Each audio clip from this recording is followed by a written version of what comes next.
வணக்கம். கோவை மாவட்டம் இந்த சிங்கநல்லூரில் கேஎஸ்ஜிங்கிற காலேஜில் 3ஆம் ஆண்டு விதை திருவிழா நமது நண்பர் தாய்மண் மாரிமுத்து அவர்கள் இங்கே நடத்திட்டு இருக்காங்க. 3 ஆண்டுகளாக இந்த விதை திருவிழா நடக்குது. இந்த ஆண்டு ஒரு 50,000 விவசாயிகளுக்கு நல்ல விதைகள் கொடுக்கறதுக்கான ஒரு சூழல் உருவாக்கி வச்சுருக்காங்க. முக்கியமாக நம்ம நோக்கம் பார்த்தீங்கன்னா அடுத்த தலைமுறைக்கு ஒரு நாட்டு காய்கறி விதைகள், ஒரு நஞ்சில்லாத உணவு, ஒரு ஆரோக்கியமான உணவு எடுத்துகிட்டு போகிறது தான் ஒரு பிரதான நோக்கமாக நம்ம செஞ்சுட்ருக்கிறோம். அது இல்லாமல் இந்த இடத்துல பார்த்தீங்கன்னா கோயம்புத்தூரில் ஒவ்வொரு மாதமே முதல் ஞாயிற்றுக்கிழமையும் 3வது ஞாயிற்றுக்கிழமையும் உங்களுக்கு தேவையான எல்லா பொருட்களுமே ஒரு துளி கூட நஞ்சு இல்லாமல் உங்களுக்கு கிடைக்கும். இந்த மாதிரி சுரக்காய் பார்த்துருக்கீங்களா? இதுதான் மகுடி சுரக்காய். முன்னாடிலாம் இதை மகுடியாக பயன்படுத்தினாங்க. இந்த சைடு ஒரு ஓட்டை போட்டு இதுக்கு பின்னாடி இதே மாதிரி சுரக்காயை கட் பண்ணி உள்ளே வச்சு பயன்படுத்திக்கிட்டு இருந்தாங்க. ஆனால் உண்மையிலேயும் இந்த சைடு வர மாதிரியான சுரக்காய் ரகங்கள் இருக்கு. வணக்கம், நான் உங்கள் தாயகம் விஜய். தாயகம் எதிர்காலத்திற்கான மரபு விதைகள். இந்த விதை திருவிழா ரொம்ப சிறப்பாக நடைபெற்று இருக்கு. மக்களால் அதிகமாக ஈர்க்கப்பட்டு நிறைய நபர்கள் இயற்கையில் விளைஞ்ச விளை பொருட்களை உணவுக்காகவும் சரி, விதையாகவும் சரி, கலை பொருட்கள் வாங்குறதுக்காகவும் இங்கே நிறைய பேர் ஒன்று கூடுறாங்க. நம்ம தாயகம் மரபு விதை சேகரிப்பு மையம் சார்பாக நம்ம இங்கே நாட்டு காய்கறி விதைகளை விற்பனைக்காக காட்சிப்படுத்தி இருக்கிறோம். இங்கே வரக்கூடிய மக்களுக்கு இந்த காய்கறி விதைகளை எந்த பட்டத்தில் நடவு செய்யணும், என்னென்ன விதைகள் நம்ம கிட்ட இருக்கோ அதோடைய தகவலோட அறிவிப்போட நம்ம அதை அவங்கள்ட்ட விற்பனையும் செஞ்சுட்டு இருக்கிறோம். அது மட்டும் இல்லாம நம்மள்ட்ட கீரையில மட்டும் பாத்தீங்கன்னா ஒரு 15 வகையான கீரை ரகங்கள் இருக்கு. கத்திரிக்காயில ஒரு 7-8 ரகங்கள் இருக்கு. மக்காச்சோளத்துல ஒரு 5-6 ரகங்கள் இருக்கு.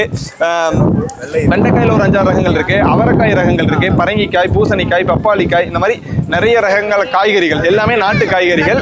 வேளாண்மையில தற்சார்புங்கிறது ரொம்ப முக்கியம். தற்சார்புக்கான அடிப்படை நாட்டு காய்கறி விதைகள். அந்த நாட்டு காய்கறி விதைகளை ஒவ்வொருத்தரும் உங்க வீட்டு தோட்டம், மாடி தோட்டத்துல பயிர் செய்யணும் அப்படிங்கிறது தான் இன்னையோட தேவையா இருக்கு. வணக்கம், நான் கூற அம்மாசியப்பன் ராமசாமி, சேலம் உருக்காலையிலிருந்து வர்றேன். இது உழவகம், 100% நஞ்சில்லா உணவகம்.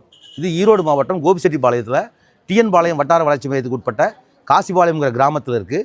இன்றைக்கி காலையிலேருந்து மக்கள் குடும்பமாக நிறைய வந்தாங்க. உண்மையிலுமே இயற்கை விவசாய பொருட்களுக்கு உண்டான தேவைகளும் தேடல்களும் அதிகமாக உள்ள ஆட்களும் அதை உற்பத்தி பண்ணக்கூடிய எங்களை மாதிரி இயற்கை உழவர்களையும் இணைக்கக்கூடிய பாலமாக தான் ஊர்தோறும் நடக்கக்கூடிய இந்த விதை திருவிழாக்கள் இருக்குது. அந்த வகையில் நம்ம தோழர் தாய்மண் மாரிமுத்து அவர்களுடைய முன்னெடுப்பில் 3வது ஆண்டாக இந்த விஷயம் நடக்குது. இந்த விதை திருவிழா நடக்குது.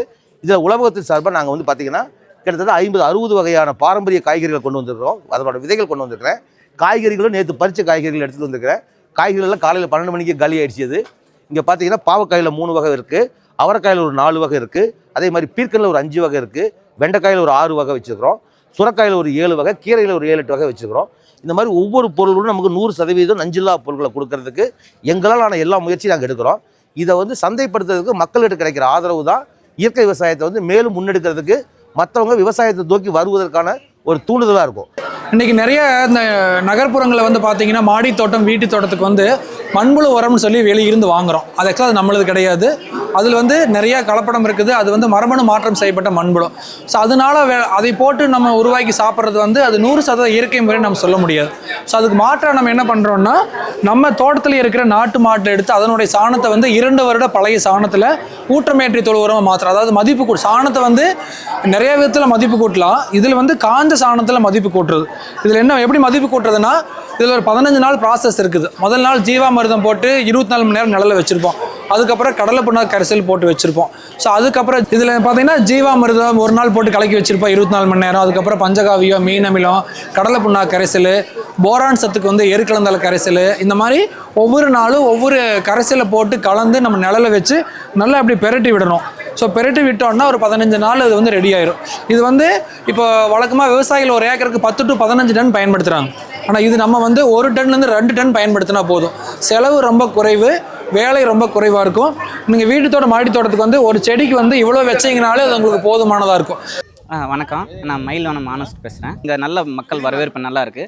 இங்கே நம்ம நாட்டு காய்கறி விதைகளை கண்காட்சிக்காக கொண்டு வந்திருக்கோம். ஒரு 40 வகையான மரபு ரக விதைகளை கொண்டு வந்திருக்கோம். இதில் சிறப்பான ரகம் பார்த்திங்கன்னா தலையணை பூசணின்னு சொல்கிறாங்க. இது நம்ம பச்சையாகவே சாப்பிட்லாம். இதுலேருந்து வரக்கூடிய காய்கறிகள், விதைகள் நம்ம உடம்புக்கு ரொம்ப நல்லது. இந்த தசை மண்டலத்தை ரொம்ப வலுப்படுத்தக்கூடிய இது வெரைட்டி. டேஸ்டியாகவும் இது இருக்கும். இது கூட விதைகள் வேணும்னா நீங்கள் தொடர்பு கொள்ளலாம். அடுத்தது பார்த்திங்கன்னா மலை வெண்டைன்னு ஒரு ரகங்கள் இருக்குது. இது சிறப்பான ரகங்கன்னா ஃபஸ்ட் டைம் என் தோட்டத்தில் பயிர் பண்ணால் 2வது டைம் 3வது டைம் அதுவே விதை விழுந்து வந்துடுதுங்க. இந்த மலை வெண்டைன்னு இது நல்ல ரகங்க. கத்திரியிலே பொதுவாக ஒரு 60 ரகம் இருக்குங்க. அதில் இது ஒரு கொத்து கத்திரி ரகங்க. இந்த கத்திரி பார்த்திங்கன்னா சுவையும் டேஸ்ட்டும் மாறாமல் அப்படியே இருக்கணும். நம்ம மண் சார்ந்த விதை இது மரபு விதைகள்னு சொல்லக்கூடாதுங்க. இது எல்லாமே மண் சார்ந்த விதைகள். ஒவ்வொரு 15 கிலோமீட்டருக்கும் ஒரு கத்திரி ரகங்கள் டிஃப்ரென்ஸாக வேறுபடுதுங்க. இதில் வந்து பார்த்திங்கன்னா கொத்து கத்திரி ஒரு சிறப்பான ரகங்க. இதுவும் பாலக்கீரையில் பச்சை பார்த்துருப்பீங்க, அதில் இதில் சிவப்பு வெரைட்டிங்க. பாலக்கீரையிலே அது ஒரு நல்ல ரகங்க, சிவப்பு இருங்க. பாவக்காயில் 4-5 வெரைட்டி இருக்குங்க. இது பழுப்பாகலோட விதைங்க. வணக்கம். கார்த்திகேயன் திருவண்ணாமலையிலிருந்து பாரம்பரிய விதை திருவிழாவில் நம்ம ஸ்டால் பண்ணியிருக்கோம். அதில் பனை ஓலை ஆபரணங்கள் எல்லாமே ஸ்டாலில் வச்சுருக்கோம். பனை ஓலை கம்மல் இருக்குது, கிளிப்பு இருக்குது, நெக்லஸ், ஆரம், முட்டியானம், கைவங்கி, ஜடை, அது அனைத்துமே வந்து நம்ம ஸ்டாலில் போட்டிருக்கோம். இதில் பார்த்தீங்கன்னா இப்போ உடம்புக்கு குளிர்ச்சியானதும் கூட உடம்புக்கு ஆரோக்கியமானது எல்லாமே வந்து பனை ஓலையில் இருக்குது. இன்றைக்கி பனையை காப்பாற்றணும். பனை நம்ம மாநில மரம், தமிழ்நாட்டோட மாநில மரம். அதனால் பனையிலேருந்து எடுத்து நம்ம கிளிப்பு கம்பல் எல்லாமே பண்ணியிருக்கோம். நன்றி. இது பார்த்தீங்கன்னா நீங்கள் தேவைன்னா கான்டாக்ட் பண்ணுங்கள் 9500521247. வணக்கங்க. செம்பருத்தி, செம்பரந்தைன்னு சொல்லுவாங்க, செம்பருத்தின்னு சொல்லுவாங்க. அதில் வந்து விதை, பூ வந்து காய் காய்க்கிறதுங்க. ஒரு அதிசயமான அருளிய பொருள். ஹைப்ரிட் வெரைட்டி இல்லைங்க இது. இது வந்து உங்களுக்கு பிளட்டை வந்து டீ போட்டு சாப்பிட்டா பிளட்டு லூஸ் பண்ணும். இது நெல்லிப்பழ ஜூஸு, முத்தின நெல்லிக்காயில் ஜூஸ் பண்ணுறதுங்க. இது வந்து இஞ்சி, பூண்டு, எலுமிச்சம்பழம், ஆப்பிள் சாறு வினிகர் தேனில் செய்கிறது. இது வந்து ஹார்ட் பேஷண்ட்டுக்கு ரொம்ப நல்லது. ரத்த சுத்தி பானம். இது வந்து ஒத்த தலைவலி, மைக்ரேன் தலைவலி ஒரு 10 நாள் 12 நாளில் குணமாகும். வணக்கங்க. என்னோடய பேர் வந்து பிரசாந்த்ங்க. நம்ம வந்து தமிழ்நாடு சீட் சேவர்ஸ் நெட்வொர்க் அப்படின்ற பேரில் வந்து ஒரு 3 வருஷமாக மரபு ரக காய்கறிகளை சேகரிக்கிறது, அதை மக்கள்கிட்ட கொண்டு போய் சேர்க்குற வேலையை செஞ்சிட்ருக்கோங்க. அதனுடைய விதைகளை இங்கே பார்க்கலாம். நீங்கள் தக்காளியில் ஒரு 40லேருந்து 50 ரகம், கத்திரிக்காய், மிளகாய், வெண்டைக்காய் எல்லாத்தையும் பார்க்கலாம். கிட்டத்தட்ட ஒரு 2000க்கும் மேற்பட்டவங்க வந்து கலந்துக்கிட்டு இந்த மரபு காய்கறி விதைகளை வாங்கிட்டு போயிருக்காங்க. ரொம்ப சந்தோஷமாக இருக்குது. தொடர்ச்சியாக இது போல் வேலைகளை செய்யணும் அப்படின்ட்டு எங்கள் சார்பாக நாங்கள் கேட்டுக்கிறோங்க. நல்லது. நான் மகிழம் பண்ணையிலேருந்து தனலட்சுமி பேசுகிறேங்க. நம்ம கிணத்துக்கடுவுக்கு மேற்கு இருக்குதுங்க நம்ம பண்ணை. இப்போ நாங்கள் ஒரு 10 வருஷம் ஆச்சுங்க இயற்கை விவசாயத்துக்கு வந்துங்க.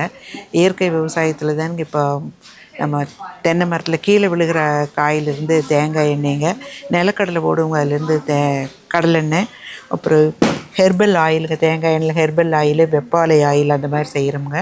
நம்ம தேங்காய் எண்ணெயிலேயே ஒரு 15 வகையான சோப்பு, குளியல் சோப்பு தயார் பண்ணுறோமுங்க. அப்புறம் நம்ம தோட்டத்தில் இன்டர்கிராப் தோப்பு தானுங்க அதிகமாக. அதில் இன்டர்கிராப்பாக தாங்க மஞ்சள், வாழை, ஜாதிக்காய் அந்த மாதிரியெல்லாம் செய்திருக்கிறோமுங்க. மஞ்சள் வந்து வேக வச்சு அரைச்ச மஞ்சள் தூள் சமையலுக்காகவும் பசு மஞ்சள் தூளாகவும் கொடுக்குறோமுங்க. அப்புறம் நம்ம நேந்திரங்காயிலேருந்து சிப்ஸும் போடுறோமுங்க. சிப்ஸு, நேந்திரன் பனானா பொடிங்க, இந்த 2 பொருளும் செய்கிறோமுங்க வாழைக்காயிலேருந்து. அப்புறம் இப்போ வந்து நம்ம தோட்டத்தில் இருக்கிற ஹெர்பல்ஸ் எல்லாம் வச்சுமேங்க. குளியல் பொடி, ஹேர் வாஷ் ஷாம்பு பவுட்ருங்க, ஹேர் டை பொடி இதெல்லாம் செய்துட்ருக்குறோம். அப்புறம் இதுவும் வந்து பிரண்டை தொக்குங்க, ஊறுகாய் வகைகளில் பூண்டு ஊறுகாய், நார்த்தங்காய் ஊறுகாய், எலுமிச்சங்காய் ஊறுகாய், ஜாதிக்காய் ஊறுகாய் இதெல்லாம் செய்கிறோமுங்க. இது வந்து கருவேப்பில் பொடிங்க.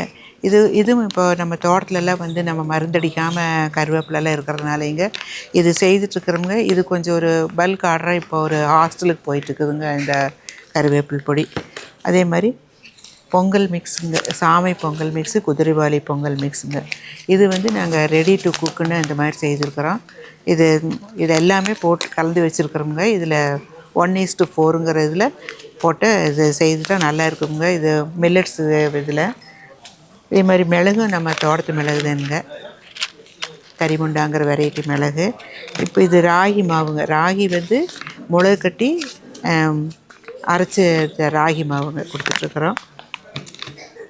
இதெல்லாம் நம்ம தோட்டத்து நார்த்தங்காய்ங்க.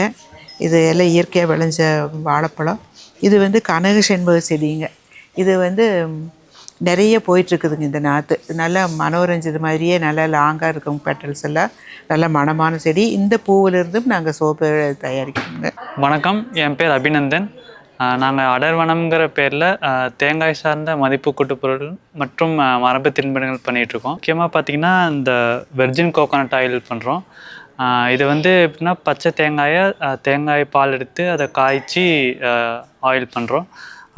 அதை பேஸாக வச்சே பார்த்திங்கன்னா இஞ்சி, செம்பருத்தி இதெல்லாம் போட்டு ஹேர் ஆயிலும் பண்ணுறோம். அது இல்லாமல் அந்த ஆயிலே மாய்ஸ்சரைசர், லிப் பாம் இதெல்லாமே பண்ணிருக்கோம். அது இல்லாமல் பார்த்திங்கன்னா மரபு தின்பண்டங்களை பார்த்திங்கன்னா கடலை மிட்டாய், அது இல்லாமல் நம்ம பாரம்பரியமாக சாப்பிட்டு வந்த கமர்கட்டு இதெல்லாமே பண்ணிகிட்டு இருக்கோம். இந்த நிகழ்வு எதற்காக செய்யப்படுது அப்படின்னா மக்களுடைய ஆரோக்கியம் ஒன்று தான். எங்கள் மாதிரி விவசாயிகளை மத்திய அரசும் மாநில அரசும் எங்களை ஊக்குவிக்கிறதுக்கான சில விருதுகளை கொடுக்குறாங்க.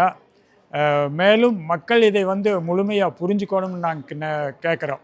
என்ன காரணம்னா அடுத்த தலைமுறை விவசாயிகள் இங்கே ஆதரவு கொடுத்தா மட்டும்தான் அடுத்த நல்ல உணவு கிடைக்கும். இந்த நல்ல உணவு எதுக்காக அப்படின்னா நம்முடைய வாழ்க்கை ஆரோக்கியமாக இருக்குது. இன்றைய சூழலில் ரசாயன வேளாண்மையில் ஒரு 250-300 வகையான மருந்துகள் நாம் தெளிக்கிறோம். தொடுநஞ்சு, ஊடுருவி பாயக்கூடியது, காற்றில் பறக்கக்கூடியது, இந்த நஞ்சுகளை வச்சு தான் விவசாயமே நடக்குது. இந்த விவசாயத்திலிருந்து மாறுபட்டு நாட்டு மாடு, சாணி, அங்கே கிடைக்கக்கூடிய தொழு உரங்கள், இலை மற்றும் அதில் மக்கிப்போன பொருட்களை வச்சு இந்த விவசாயம் செய்கிற போது அந்த விவசாயத்தில் ஒரு கத்திரிக்காய் எடுத்தால் என்ன முழு சத்து இருக்குதோ அந்த சத்து அத்தனையுமே இயற்கை விவசாயத்தில் விளையக்கூடிய பொருளில் இருக்குது. அடுத்த தலைமுறைக்கு இது தெரியல, கேள்விக்குறியாக இருக்குது. இந்த கேள்விக்குறி ஏன் வருது அப்படின்னா இது வரைக்கும் அதை கற்றுக்கிறதுக்கான சூழல் இல்லை மக்கள் மத்தியில். அதை புரிஞ்சுக்கோணும், அதை பற்றி தேடுதலோடு நடக்கணும். எப்படி நம்ம வாழ்க்கையில் ஒவ்வொரு பொருளுக்கு ஒவ்வொருத்தரை தேர்ந்தெடுக்கிறோமோ அதே மாதிரி ஒரு நல்ல விவசாயியை தேர்ந்தெடுத்து அவங்களுடைய உற்பத்தி பொருளை வாங்கி அவங்களுக்கு ஆதரவு கொடுக்கணும். இன்னும் அடுத்த தலைமுறைக்கு இந்த மாதிரி இளம் விவசாயிகள் உருவாகினாத இந்த சமூகம் நல்லா இருக்குது. மருத்துவமனைக்கு போக வேண்டிய சூழல் இல்லாத ஒரு சமூகமாக மாறணும், ஆரோக்கியமான வாழ்க்கை அமையணும். இதுதான் இந்த சந்தையினுடைய நோக்கம். இந்த சந்தைக்கு ஆரோக்கியமான உணவுகளை பெற்று, பாரம்பரிய உணவுகளை பெற்று, நல்ல விதைகளை பெற்று நீங்கள் வளமாக வாழணுங்கிறதுக்காக இந்த அரிய முயற்சியை மேற்கொண்டு இருக்கிறாங்க. அவங்களுக்கெல்லாம் நம்ம ஆதரவு கொடுக்கணும்னு கேட்டுக்கிறேன்.